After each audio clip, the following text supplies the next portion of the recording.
Quisiera hacer dos comentarios. Estoy reprimiendo un poco la risa después de la calificación del señor Guijarro sobre Maduro y compañía. Bueno, quisiera hacer dos comentarios iniciales sobre algo que se ha dicho aquí. El PP, yo creo que se da demasiada importancia a usted y el PP, señor Tellado. Porque, claro, si usted piensa que algo hubiera sido distinto en Venezuela porque ustedes hubieran entrado en el territorio venezolano, no lo sé, nos ha contado usted aquí poco menos que una aventura de verano. Pero, bueno, no merece la pena esto, no se dé tanta importancia. Y luego dice usted que pide claridad. Sí, claro, yo también pido claridad y se la pido al PP. A ver si ustedes se aclaran de una vez por todas en materia de inmigración. Porque usted dice un día una cosa y otros responsables de su partido dicen otra y así sucesivamente hasta el cuento de nunca acabar.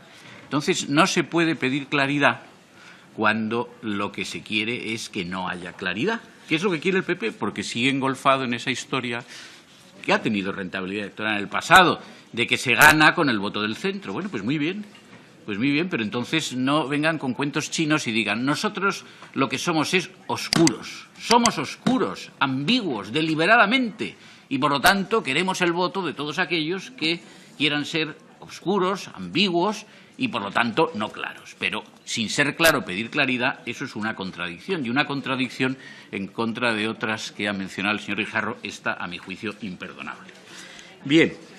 Luego, lo de la democracia como modo de hacer en boca de la portavoz de Esquerra Republicana de Cataluña. Pues sí, claro, como modo de hacer, según Esquerra Republicana de Cataluña, el modo de hacer consiste en dar golpes de Estado. Ustedes han dado 2 en 80 y tantos años. A ustedes la democracia les parece que se ejecuta dando golpes de Estado. Bueno, gracias también por su aclaración, pero le ha faltado esta precisión, que a ustedes lo que les gusta y lo que creen que es democrático es dar golpes de Estado cuando ustedes no están a favor o no comparten aquello que representa el gobierno, democrático o no. Da igual, ustedes son golpistas. Y finalmente voy a entrar ya en materia, porque si no me alargaría mucho. Y quiero decir que en esta cuestión de Venezuela convergen por parte de la izquierda española 2 problemas. A saber, el primero es la esclavitud ideológica de la izquierda, que no logra emanciparse de su ideología históricamente matriz, que es el marxismo-leninismo. Esto no lo logra. No lo logra a pesar de que ha caído el muro, a pesar de que el comunismo se haya revelado una experiencia económica y políticamente fracasada, que no ha dado al mundo más que miseria, persecución y muerte. No logra hacerlo. Bien, pues ahí hay un problema, y el problema es que hay seminalmente una maldad moral en esa ideología que contagia a quienes se hacen partícipes de ella.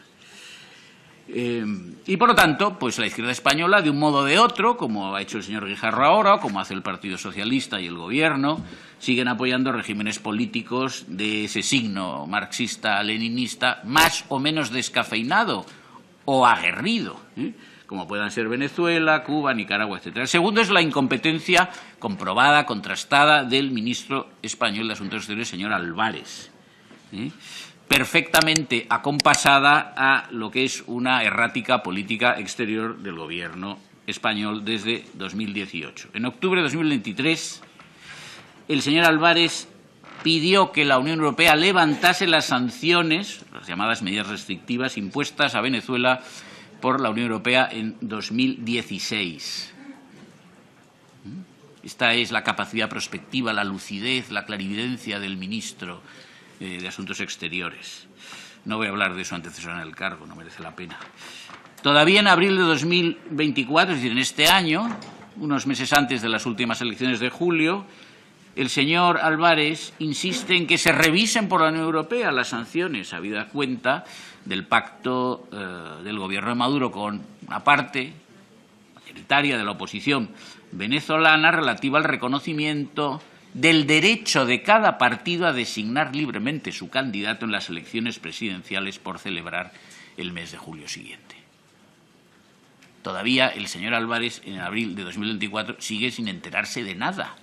No sé, me recuerda a Willy Brandt y la Fer Guillaume, ¿no? Un señor que tuvo muchos años secretaria, una espía comunista, ¿no? Y no se enteraba, el defensor de la Ostpolitik. Pues este señor está en las mismas, no se entera de nada, De nada es de nada. Bueno, esto lo dice unos meses antes, como quiera que ese derecho, como es conocido de todos, no ha sido reconocido debidamente por las autoridades venezolanas y han sido apartados de la candidatura inicialmente María Corina Machado y luego otro candidato hasta llegar el candidato opositor, señor González Urrutia.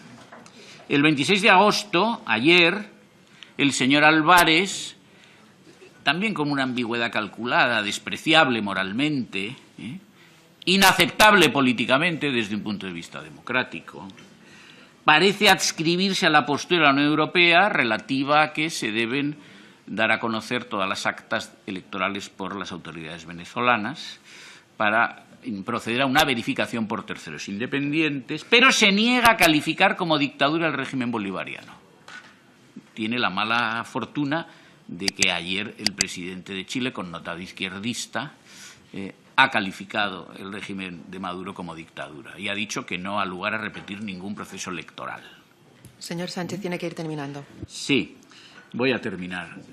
Gracias, señora presidenta. Y, además, el señor Álvarez, ministro de Asuntos Exteriores, defiende la intervención en Venezuela del señor Rodríguez Zapatero. Dice, el Gobierno valora y aprecia esa labor del señor Rodríguez Zapatero. Y se pregunta aquí el portavoz del Partido Popular ¿cuál es esa labor que tiene que aclararse? Pues está más claro que el agua. Este señor no ha encontrado otro acomodo en la vida pública internacional como era deseado y probablemente, yo no tengo seguridad porque no obra en mi poder una prueba. Tengo la convicción moral de que cobra del Gobierno venezolano y no cobra precisamente un tortazo. Me parece que debe cobrar dinero, de algún modo. Es decir, se gana la vida como puede de esa manera porque no ha conseguido un cargo en la comunidad internacional, que es lo que hubiera deseado. Y ahora sí termino de verdad. La capacidad de visión política del ministro de Asuntos Exteriores nos sigue dejando deslumbrados. Como en marzo de 2022, cuando compareció en la Comisión de Asuntos Exteriores este Congreso, después de la invasión de Ucrania, y dijo, es la hora de la diplomacia. Bueno, pues seguimos con la guerra en Ucrania.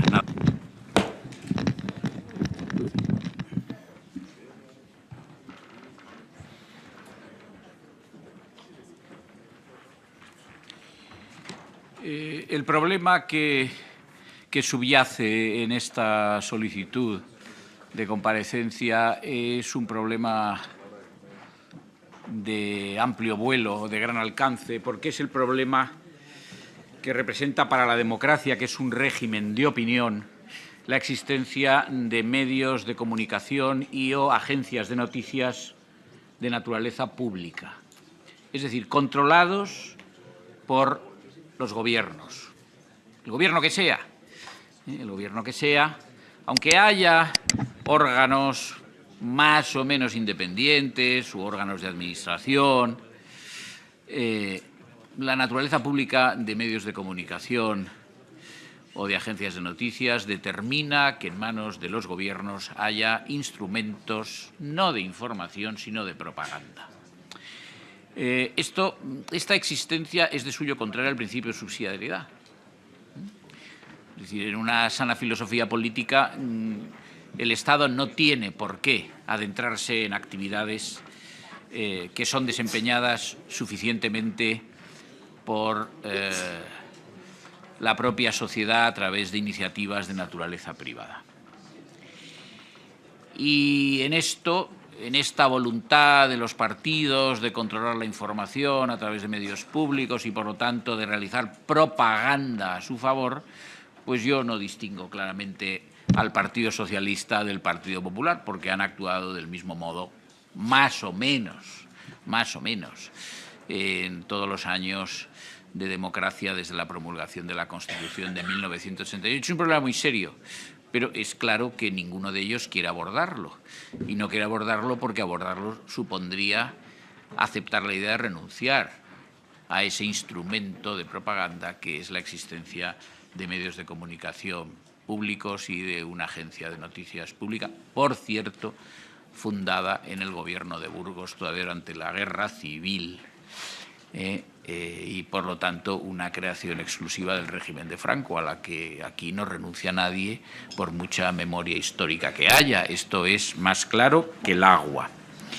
Bien, claro, el presidente actual de la agencia EFE, y antes la señora Cañas, doña Gabriela, pues son connotados socialistas, y además los dos han desempeñado inmediatamente antes de la presidencia de esta agencia pública de noticias, que a día de hoy es como una suerte de agencia TASS, soviética, pasada por el tamiz más o menos fino de la democracia liberal, pues sí, han desempeñado altos cargos en sentido propio, pero altos cargos en los gobiernos socialistas, pero además incardinados en la estructura orgánica de presidencia del Gobierno en el Palacio de la Moncloa. El señor Olivera, actual presidente de la agencia EFE, pues nada menos que el de secretario de Estado de Comunicación.